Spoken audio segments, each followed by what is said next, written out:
There's a moment when someone sits on the couch next to a person they care about and feels a strange kind of distance. The TV is on, the room is quiet, phones are nearby. On the surface, everything looks normal, but inside, there's a heaviness. You try to start a real conversation. "I've been feeling off lately." They nod, say, "Yeah, same," and then nothing. No follow-up, no questions. The moment falls flat. You feel a tiny drop in your chest, like a door just quietly closed. You tell yourself, maybe they're tired, and change the subject. But the feeling doesn't go away. Another night, you share something more personal. "I felt really lonely this weekend." They respond with logic. "But you weren't alone, we talked on the phone." Or they say, "You're overthinking, don't be so negative." Or simply, "You'll be fine." You're left holding your feelings by yourself. Their face looks calm. Your body feels a little colder. Part of you wants to pull away to protect yourself. Another part desperately wants them to come closer, to notice, to ask, "Tell me more." That mix, wanting closeness, but feeling like you keep hitting an invisible wall, is the experience of emotional unavailability. Whether it's in someone else, in you, or both, it leaves you feeling like you're reaching for a person who's just slightly out of reach, no matter how physically close they are. Over time, this doesn't just happen once, it becomes a pattern. In romantic relationships, you might notice that conversations stay on the surface. You talk about plans, logistics, work, shows, news. But when you try to go deeper, "I felt hurt when that happened. I'm scared about our future. I feel really connected to you right now." Something slips away. They joke, they change the subject, they get distracted, or they shut down completely. You start to feel like the needy one, the intense one, the one who always wants to talk about feelings. So you begin to hold back. At work, emotional unavailability can look like being professional to the point of being unreachable. You never share when you're overwhelmed. You say it's fine even when you're exhausted. Or you have a manager who can talk endlessly about tasks and deadlines, but the moment someone brings up burnout, stress, or confusion, they become cold, impatient, or distant. People sense that it's safer to hide how they really feel. In family, it might show up as parents who provided food, shelter, and structure, but not emotional safety. When you were sad, they said, "You're fine." When you were angry, they said, "Don't talk back." When you were scared, they said, "Nothing to be afraid of." Now, as an adult, you might find yourself repeating this. When someone around you is upset, you feel awkward. You don't know what to say. You change the subject or try to fix it quickly, not because you don't care, but because you don't know how to sit with feelings. And then there's the alone time. Emotional unavailability isn't just something other people do. It's also what you do to yourself. You feel sadness rising and immediately reach for your phone. You feel anxiety and drown it with work, food, scrolling, or noise. You feel anger and turn it into a joke or push it down with a tight jaw. You tell yourself, "I shouldn't feel this way," or "No time for this," and you keep going. So where does this come from? Imagine a little girl who cries when she's hurt or scared. Maybe she reaches for a parent and hears, "Stop crying, you're fine," or "If you're going to cry, go to your room." She learns that emotions make her too much, that softness leads to rejection. Over time, she stops crying in front of others. She stops sharing when something hurts. She learns to smile and say, "I'm okay," even when she's not.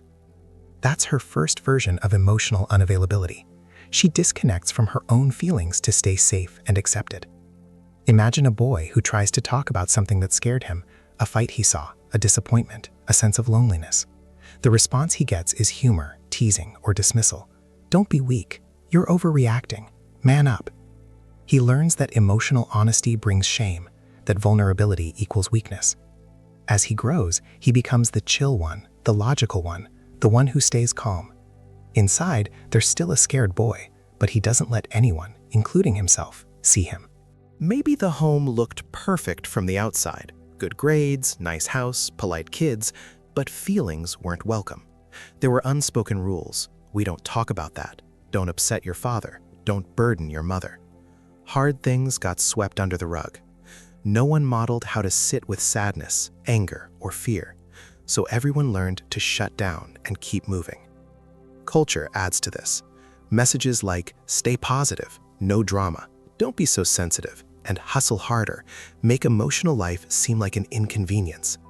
Social media shows filtered lives, polished emotions, curated vulnerability.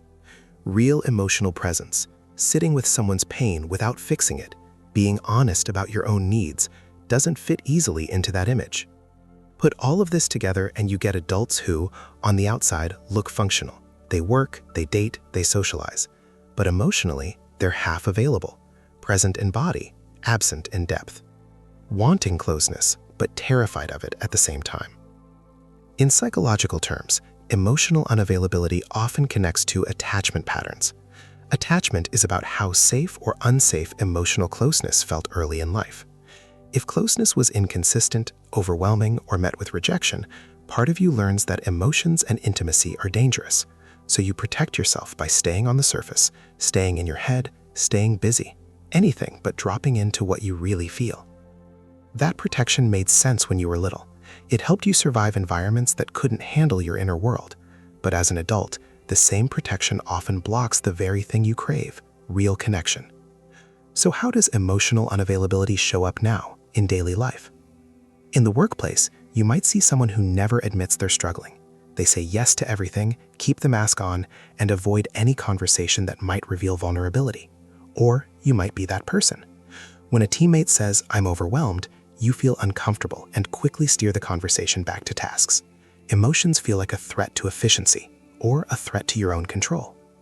In romantic relationships, emotional unavailability can look like changing the subject when things get serious, always keeping things light and joking when feelings come up, saying, "I don't know how I feel," and using that as the end of the conversation, being very available physically or sexually, but distant emotionally, pulling away right when things start to get close, picking fights, going quiet, getting busy.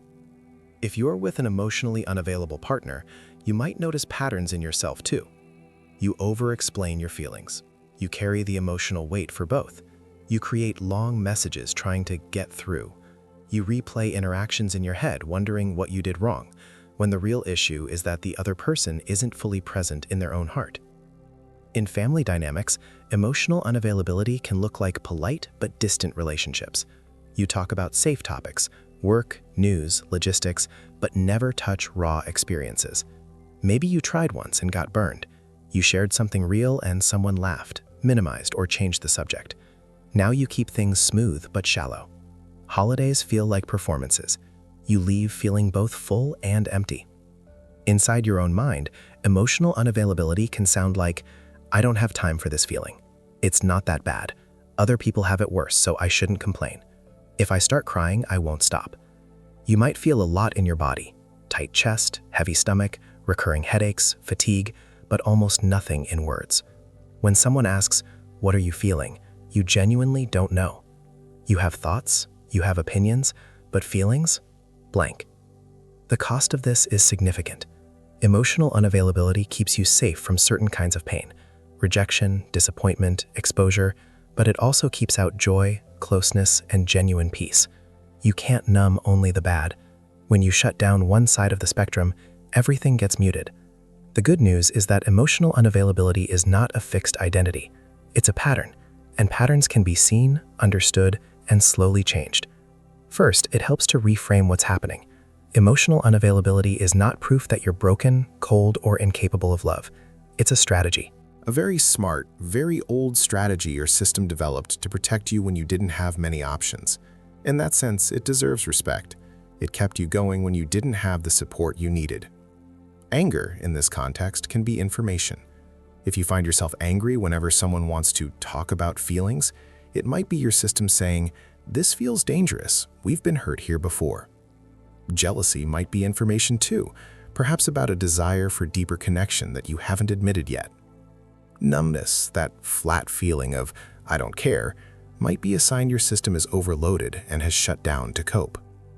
Instead of trying to fix emotional unavailability by forcing yourself to suddenly be open, the work is about slowly bringing curiosity to it. Asking, "What is this protecting? Where did I learn this? What would happen if I let one layer soften just a bit? There are practical ways to begin. 1. Notice your emotional triggers around closeness. Pay attention to the moments when things start to feel too much. Maybe someone asks, "What's going on inside?" and you feel irritation or emptiness. Maybe a partner says, "I want to know you more deeply," and you feel the urge to pull away or change the subject. Instead of judging yourself, just notice. When they ask about my feelings, my chest tightens and I want to shut down. When someone else cries, I feel uncomfortable and want to escape. Write these moments down if you can. You're mapping your unavailability, seeing when and where it shows up. 2. Use journaling or inner dialogue to say what you don't say out loud. If talking about feelings directly with others feels too big, start alone. After a moment where you went numb or avoided honesty, sit with a notebook or notes app and write, "What I really wanted to say in that moment was, I held back because I was afraid that I felt this in my body." For example, when they asked how I was, I wanted to say, "I feel lonely even when I'm with you," but I said, "I'm fine." I was afraid they'd think I'm too much. My stomach felt tight. This doesn't fix the situation, but it does something important. It tells your system that your feelings exist somewhere, that they're real, and that they matter enough to be written down. 3. Practice one small, honest answer. Instead of suddenly telling your whole life story, choose one moment a day to be just slightly more honest than usual. If your default answer is, "I'm fine," upgrade it to, "I'm a bit tired," or "I've got a lot on my mind today." If someone you trust asks how you are, maybe you say, "I'm okay, but I've been feeling a bit off lately." You don't have to drop into full vulnerability. You're just stretching the muscle, teaching your system that sharing a little more does not automatically lead to disaster. 4. Set small boundaries without long explanations. Emotional unavailability often pairs with people-pleasing or shutdown. You might say yes to things you don't want to do to avoid conflict. Then you resent people silently and pull away more. Practice one small boundary at a time. "I can't talk right now. Can we do it later?" "I'm going to log off now. I'm tired." "I don't want to discuss this topic today." Don't over-explain. Don't apologize excessively. Notice the guilt that rises, the fear that people will be angry or leave. You are teaching yourself that you can have needs and still be connected. 5. Spend short, distraction-free time with yourself. Emotional unavailability thrives on constant noise. If you never slow down, you never have to feel what's under the surface. To shift this, try giving yourself small pockets of quiet. Sit or lie down without your phone for 5 to 10 minutes. No music, no screens. Just notice what's happening inside. Maybe you feel bored. Maybe you feel restless. Maybe emotions you've been avoiding start to rise. You don't have to dive into them all at once. Just acknowledge them. "I feel sad. I feel nothing. I feel tense." That simple act, naming your internal state to yourself, is a form of becoming emotionally available to you. 6. Have one slightly deeper conversation with a safe person. Think of someone in your life who has shown some emotional capacity, a friend, therapist, partner, or even an online support space. Choose one thing connected to emotional unavailability and share it. For example, "I've realized I shut down when conversations get emotional. It's not that I don't care, I just feel lost and scared inside." Or, "I want to be closer to people, but I freeze when it's time to open up." This is vulnerable. You might shake, you might feel exposed, but you're also giving someone a chance to know the real you, not just the version that stays safe. 7. Talk to the younger part of you that learned to shut down. Close your eyes and imagine the younger you at the age when you first remember pulling away. Maybe they're sitting on their bed after being told, "Stop crying." Maybe they're walking home from school after being teased. Maybe they're staring at a parent who feels emotionally far away, wishing they would look up. Sit next to that version of you in your mind. Ask, "What were you feeling then?" Let them answer. Lonely, scared, too much, invisible. Then tell them, "You did the best you could. You learned to shut down to protect yourself. That made sense. But now I'm older. I want to learn a different way. You don't have to carry all of this alone anymore." It might feel strange, but you're building an inner relationship with the part of you that created emotional unavailability as a shield. You're telling them they don't have to hold that shield forever. When you practice these things over time, life doesn't suddenly become a movie where everyone communicates perfectly and no one gets hurt. Emotional unavailability doesn't vanish overnight, but you start to feel shifts. You might notice that you catch yourself sooner when you're checking out of a conversation. You hear yourself giving a flat, "I'm fine," and pause, choosing to add, "Actually, today's been heavy." You might see that some people in your life are also emotionally unavailable, not because they're evil, but because they're scared. You stop taking their distance so personally. At the same time, you become more honest about what you need. If someone never meets you emotionally, you stop convincing yourself you're satisfied with crumbs. Some relationships deepen. As you show up more honestly, a few people surprise you by meeting you there. They open up too. Conversations feel more alive. You feel more seen. Other relationships may fade. People who liked the version of you that never asked for anything, never said no, never went deep, might pull away when you start to change. That hurts, but it also makes space for connections that can hold the real you. Inside, the numbness might soften. You might notice more color in your emotional world, not just pain, but also small joys. A moment of real laughter, a sense of relief when you tell the truth, a quiet pride when you honor your limits. You won't always get it right. There will be days when you shut down completely, days when you disappear into work or screens or old patterns. The difference is that now you'll notice, and noticing is the doorway to choice. Think back to that opening scene on the couch, sitting next to someone, feeling the silence, trying to reach out and hitting that invisible wall. In the future, the moment might still start the same. You might still say, "I've been feeling off." They might still respond vaguely. But now, you have more options. You might say, "I want to share a bit more if you're up for it." If they are, you go a step deeper. If they're not, you take note, not as proof that you're unlovable, but as information about their capacity. You might decide to be emotionally available to yourself right there. You feel the disappointment, name it inside. "I feel unseen." You don't shame yourself for it, you don't bury it. You hold it kindly, the way you wish someone else would. Understanding emotional unavailability isn't about blaming yourself or others. It's about seeing the pattern clearly, honoring why it formed, and slowly choosing something different. It's about learning to be emotionally present in your own life, even when others can't or won't meet you there. If this touched something in you, it's likely because some part of you is tired of being half here, tired of talking around feelings instead of through them, tired of being close in body but far in heart. You don't have to become an open book overnight. You don't have to force yourself to share more than you're ready for. You can start with one honest sentence, one small no, one quiet moment with yourself.